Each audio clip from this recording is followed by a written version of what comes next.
I've explored abandoned places for 5 years. Nothing prepared me for what I found in Hellborn. I really need your help.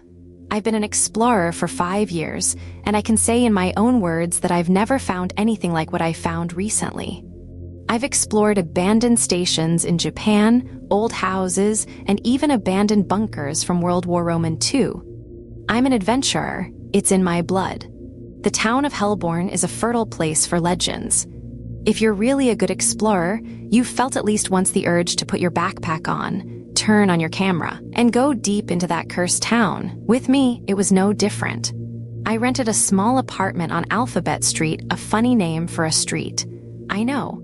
Over the days, I recorded short interviews with the local residents who told me about an old women's psychiatric colony founded in the early 2000s, meant to take in women of all ages under the care of nuns. Everything was fine in the beginning. The goal of helping those women was being met, until the investigation in 2007. Bodies, blood, babies. The place treated those women like animals, their bodies having a single function: to be a container for a fetus, which would later be sold, or in the worst cases, cut open and sold in pieces. I'm a person sensitive to this case. I know human evil has no limits, especially when money is involved. That whole religious facade hid all the evil under the guise of helping. Like the curious explorer I am, I went to the place. I got my gear together, which was a bag with a medical kit, ropes, and granola bars. I put a knife on my belt, because in case you didn't know, it's never good to enter abandoned places without something to defend yourself. I learned that when I explored an old abandoned building and ran into someone who wasn't very friendly, who ended up leaving a scar on my arm, but that's not relevant right now. The sun was still shining on the horizon. I arrived at the place after a long walk through the forest. The place was in decline.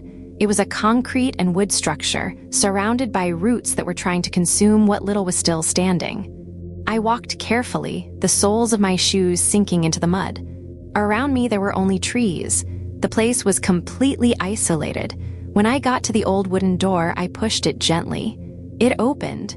Inside, there was only darkness. The air was heavy. The smell of iron rose up. With every step, the wood creaked. There was no way I could walk on that floor. If I kept going, the ground would probably give way under my feet because of the rotten wood, so I decided to explore from the outside. Walking around the large structure, I lit up some windows with my flashlight. The weather was cold. The place was silent. That's when I moved my flashlight beam away, and the reflection of something metal glinted. It was a camera. It was next to an old well, made of stones and covered with a large wooden lid. I put the camera in my backpack, finished exploring, and went back to my small apartment. On the way, I ran into Mrs. William, who gave me a forced smile and offered me a piece of cake. I politely declined, went up the stairs, and took a hot shower. Later, I decided to connect a cable to my computer and to the camera, which was an old model. The metal was rusty, with brown stains on the surface. The screen was cracked, but still, it was in good enough condition to use. The exploration of that psychiatric place was fine, until I opened the camera files. In the recording, it showed a young guy with yellowish hair, white skin, a flushed face, and green eyes shining with that excitement that only an explorer has when seeing an isolated and dangerous place in the middle of the forest. He was speaking Russian. From what little I understood, he was talking about the history of the place, about wanting to find something dangerous to show his friends. He didn't look older than 16. Unlike me, he managed to get inside. The wood looked like it would give way with every step he took, but that didn't scare him. He kept showing the rooms, the rusty equipment, the aged wood, the stained clothes on the floor. When he decided to show the outside, he turned the camera to the well, zooming in and commenting on the lid.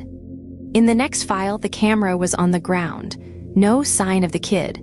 The camera was pointing at the well, which now had its lid off. But that's not what made my fingers tremble. It was the sounds. Hoarse screams coming from inside the well, along with the sound of what I assume were bones cracking like dry branches, and then silence. The video ended like that. I just sat there for a few seconds, staring at the blurry screen of my computer. I took these recordings to the local police. They just patted me on the back, saying it was probably just some teenager trying to pull a prank. I asked them to investigate, to look for that kid's face in some missing persons database, but they refused. They told me to finish my stay and go back home. I know that wasn't a prank, but I decided not to try to prove my point. Submitted by /U or Evelyn Dark Link comments.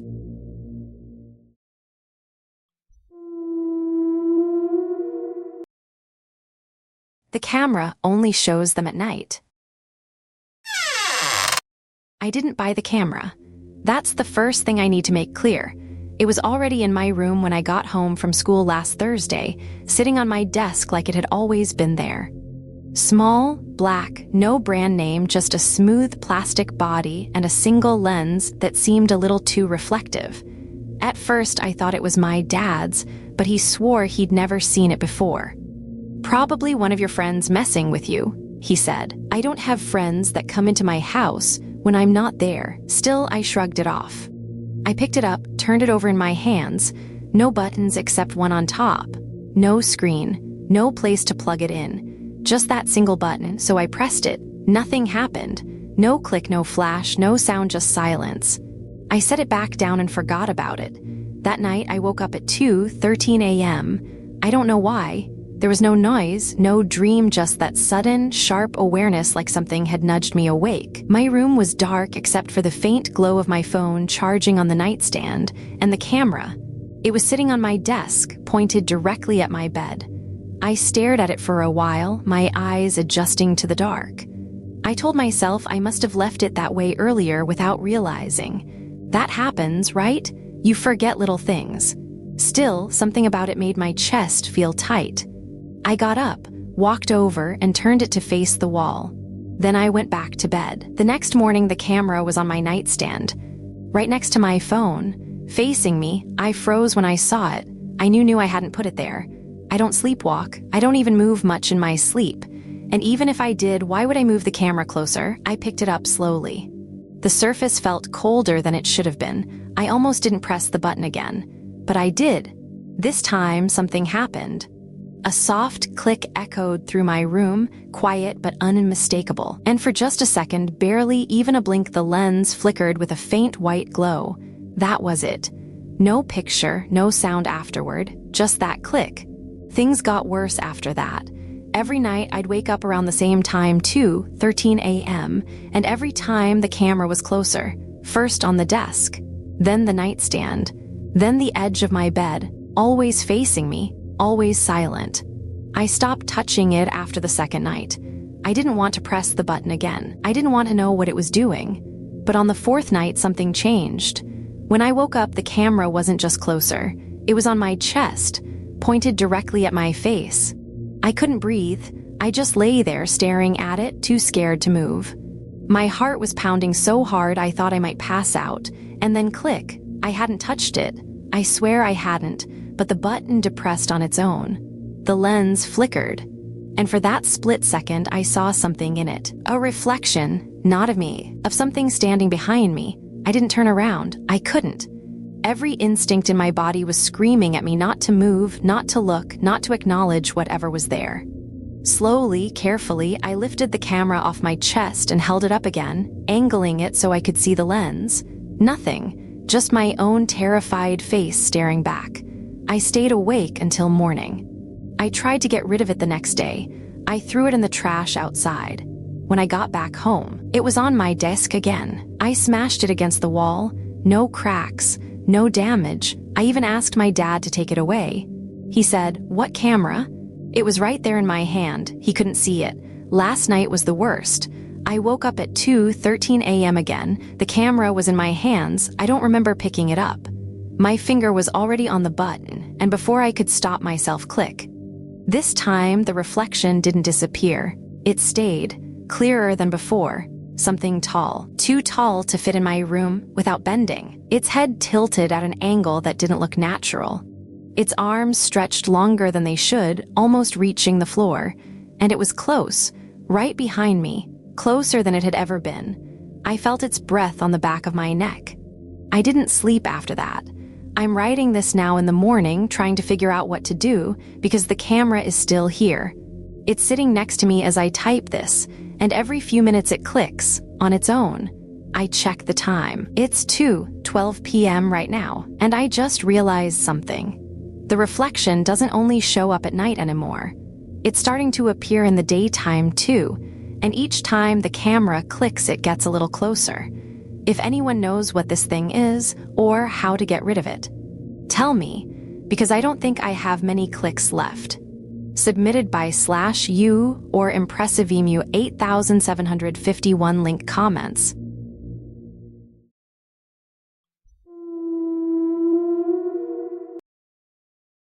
My father and I are starting to remember something from long ago. It's been on my mind since this morning. My childhood, one I don't remember much at all. Yet today, something happened that I think reminded me of way back then. I woke up to the smell of something burning. Apparently my wife had left the oven on all night with food for me to eat after getting off work. Can't blame her though. I'm usually hungry after work, but last night the moment I hit the bed, I was out. So the fault lies on me for not checking like I should have. No damage was done, thankfully. However, the incident wriggled in my head like a worm in an apple. Déjà vu is probably the best way to describe it. The smell, the smoke, the alarm, and the incident itself felt so familiar. Felt as though I'd lived through it. I figured at first that it had been from a dream, or maybe I'd read it somewhere.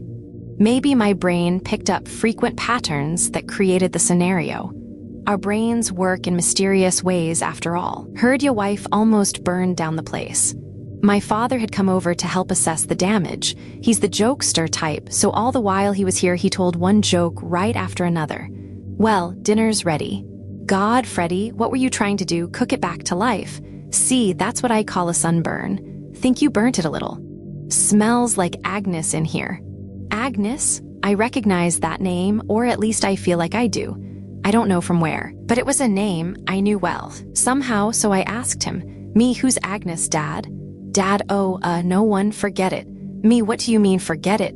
You can't just bring up a random name and not expect me to. Dad, it was a joke, Freddy. Hell, I don't know anyone named Agnes. Now hold on, I know that name from somewhere. Why do I know that name, Dad? Dad, is it not a common name? You probably saw it while looking for baby names. Me, what are you not telling me? Dad, get off my back about it. I just said a name, no big deal. Me, who is Agnes? Dad, nobody? All right, nobody. Don't dig into me like that, damn it. I'm your father, for Christ's sake. I would have let it go right then, but I then wondered something. Me, did the oven burning make you remember? My father stayed silent. Not silent like he didn't want to answer my question, rather like he was lost in thought, as if his mind was being flooded with multiple alarms, telling him to remember. Me, Dad, are you okay? Dad, Agnes. That was your mother's name. How could I forget that? I was shocked. I knew that name, but honestly, I didn't think it'd be the name of my mother. After standing in silence for a while longer, my father went and took a seat in the living room. I followed him, helped the old man sit, and asked him, "Me, what happened to Mom?" My father began to shake a bit. His eyes darted around the room in sporadic patterns. Dad, it was hot. I tried, but that thing, it was larger than me, and that laugh. My dad had begun to sweat. I tried to hold his hands to calm him. I'd never seen him like that. He was scared, jumpy, as if there were something out to get him. We've lived close to the Appalachian Mountains all our lives. I know I've seen all manner of strange things out here, and I know damn well my dad has too. This, though, whatever was crawling back into his mind, he wasn't ready to relive it. I tried asking other questions, but I decided to leave it be until he calmed down. He's taking a nap now on the couch while watching some boring golf game. I also decided that this weird incident should be documented in some way, hence me writing this. I'll end this post by asking you, reading this. Have you ever experienced anything like this? A surge of memories like what my father just went through, or maybe that feeling of deja vu I felt. Edit, my father started talking in his sleep. More mentions of Agnes, my mother, but he's also speaking strangely. Not necessarily another language or anything like that. It's just what he's saying. It doesn't sound like it's him talking. Edit 2. I took the day off work as much as I shouldn't. I decided it'd be for the best. Dad is now awake. Sane again as far as I can tell. I tried asking him about what happened earlier, and he looked at me as if I were batshit crazy. I figure that, if I want answers out of him, I have to get into some hypnosis stuff. Anyone know of a hypnotist for hire? Nah, never mind. Best if I find someone local who'll do it for free. Maybe try to get myself hypnotized as well. I'm sure something is crawling around in there, waiting for me to shout it out to the world. I'll update more when I find someone up for the job. Expect something tomorrow. Part 2, submitted by /u or Rod Fred Twatwo link comments.